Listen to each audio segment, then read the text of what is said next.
This is your friendly neighborhood therapist, Alfonso. Are you stressed about what's going on in our society right now?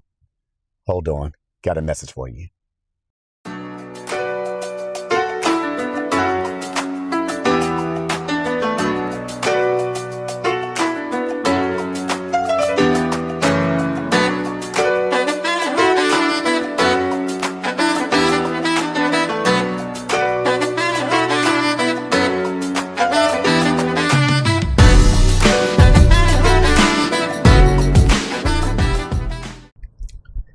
Hey everybody, this is your friendly neighborhood therapist, Alfonso. I hope you guys are trying to at least have somewhat of a decent day.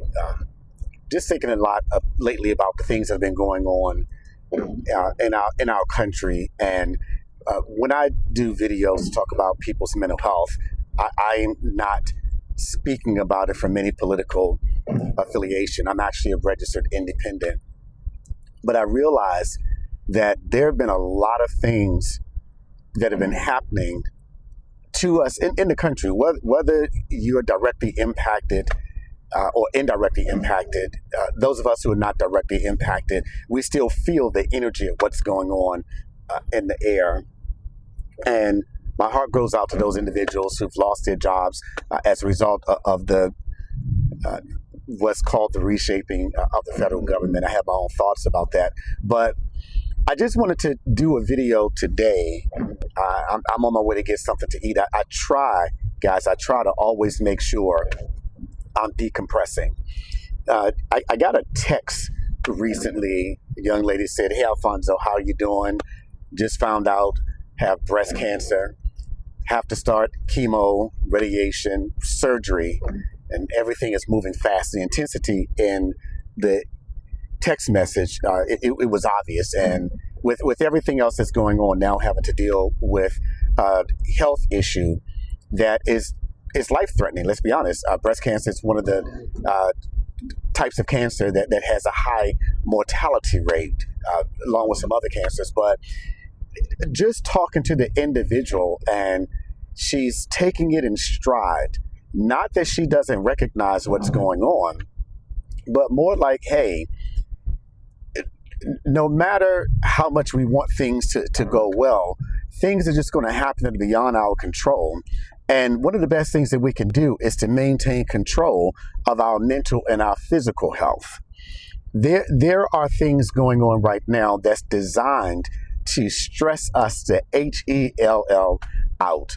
And I wanted to encourage you today to be careful about how much news you consume. Be careful about what we say in the clinical field, endorsing nihilistic projections. And in other words, in everyday language, be careful about seeing the worst case scenario in a doomsday scenario. My patients know that I'm very transparent, so any of my patients watch this will be like, "Hey Alfonso, we already know that about you." But some years ago, I went through a very painful divorce. It wasn't just a divorce.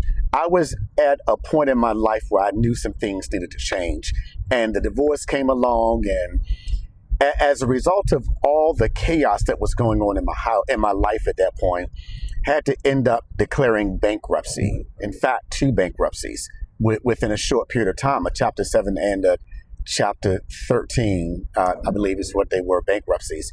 Ended up losing my home, losing a lot. But what it taught me is, and I don't think when I say this that I'm a disciple of Sigmund Freud. When you go to graduate school for psychology, or when you study psychology, I think on any level, you learn the individuals who were pioneers in the field: Sigmund Freud, Alfred Adler, Carl Jung, Carl Rogers, some other individuals who have theories of counseling and mental health. But I remember Sigmund Freud had what he called this Eros, E-R-O-S. I believe that Eros is a Greek god, if I'm not mistaken. But from the clinical perspective, Eros is a term that denotes an instinct that we all have within us to survive. If you hear gunshots, you instinctively duck. If you're falling, you instinctively put your hands out to stop you from falling. Sigmund Freud said that when times are rough, we have an instinct to survive. Please make sure that with everything that's going on, that you're not allowing your mind to take you to the worst places. Whatever happens, You maintain your good physical, your good mental health, and I promise you, you can bounce back from this. Why did I mention my bankruptcy and my divorce before? When I was going through the divorce and everything else that was happening, I literally lost 37 pounds, I believe, and did not even know that I had lost that much weight. And I was working on the psych unit. I was in charge of the psych ER at the hospital.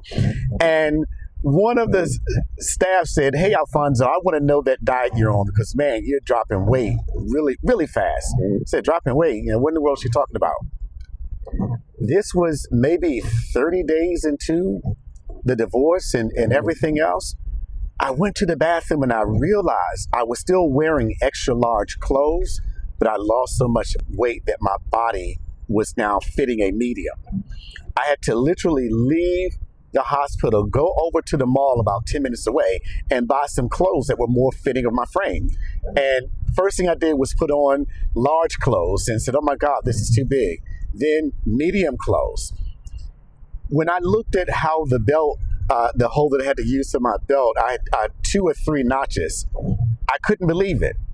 I was so consumed with everything that was going on in my world that I did not realize I had lost about 37 pounds. I'm wearing clothes that are 2 sizes too big, but all I could think about was what's next. Then what I decided to do was to, instead of think about what's next in terms of the next bad thing that's going to happen, I said, let me just focus on right now.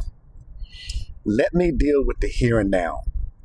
I ended up talking to my therapist and said, "Hey, I need some time to get over this. I think I need to go down to have time." And she was gracious. She agreed with that. And she took me out of work full time and she put me on a half-time schedule.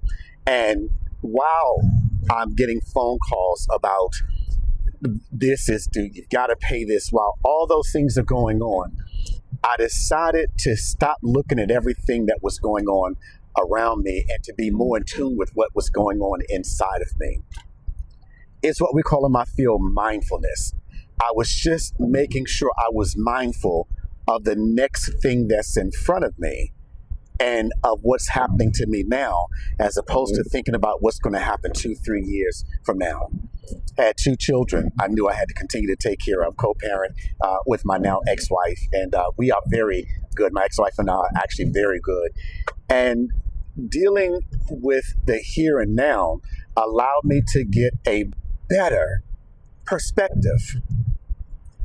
I'm saying this because the first human reaction that we typically have to events that happen beyond our control is an emotional reaction. It hits us emotionally because just like that, all of a sudden, life has changed. The second reaction we typically have is then that cognitive reaction. After we've cried, after we worried, then we say, now what am I going to do about this? Then that third reaction that we typically have is more of what we call a metaphysical reaction. If you have a belief in anything, if you have a particular religious belief, that third reaction is then, God, how are you going to help me to fix this? And AA is called the higher power. How is that higher power going to help you to deal with this? What I try to help my folk to do is to try to reverse that. When things like this happen, when I say like this, things that are going on in our political environment, when things like this happen, try to stop and to tap into that metaphysical aspect of yourself, whatever that faith foundation may be, whatever that higher power foundation may be, tap into that. Because what happens when you tap into that first, it then allows you to think secondly. Then it allows you to have a response that kicks in that eros. I said all that to come down to say this. You are stronger than you know. You are stronger than you believe. You will get through this. Stay focused on your health. Stay focused on what's important. The house I lost, I got back. The car I lost, I got back. I'm married to a wonderful woman now, 11 and a half years now, coming up on 12 years. It was painful going through it, but when that eros, and when I say eros, that instinct for me, my higher power is God. As a Christian, as a retired pastor, I knew that God was there, but in that moment, their reaction was so viscerally emotional. I couldn't see, I couldn't breathe, I couldn't think. I didn't know how I was going to get through all that was going on at one time. Now, at 58, almost 58 and a half years old, now I relish in being able to tell people like you are going to get through this. There is nothing stronger than the power of human will.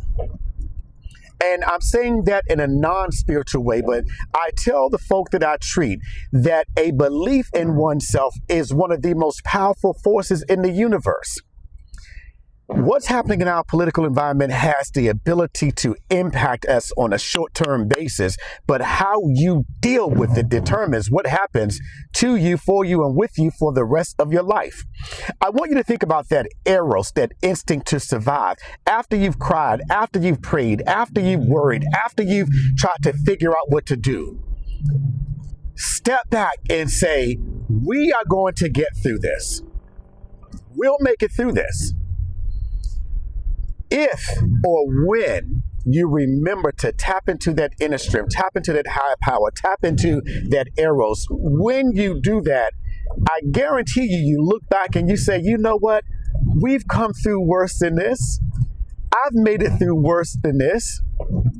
This type of stress is designed to take you out. It's designed to stop you from thinking. It's designed to cause you to have panic attacks and activate other things. If you have autoimmune issues, it's designed to cause a flare-up. Having a stressor response is not abnormal, but at the end of the day, you have to remember that you are stronger than what's going on around you. We are going to have our moments where what's happening is causing us to feel badly about it. But after you've done that, remember what your friendly neighborhood therapist is telling you. Remember that eros. Remember that man who's in Central Maryland who talked about going through a divorce, losing his home, losing his car, losing his health, all at the same time. And now he's bounced back. My story is not an anomaly. The same techniques that I utilize will help you also. All of this, though, starts with a belief or a realization of the fact what's happening now is not strong enough to destroy you unless you breathe life into it. Hey guys, do me a favor. If this video means anything to you, if you have a comment about it, anything that you want to feedback, you want to give back to your friendly neighborhood therapist, drop a comment down there for me. And also do me a favor, if you could, and like this video and hit and subscribe to the channel. If in fact you are one of those individuals that I'm referencing, I just want to say again, as I teach my folks, STAR, S-T-A-R, stop, think, and then respond. You have this. You got this. If no one else has told you today, I don't have to know you, don't have to see you. I want you to know I love you. Be blessed. Take care.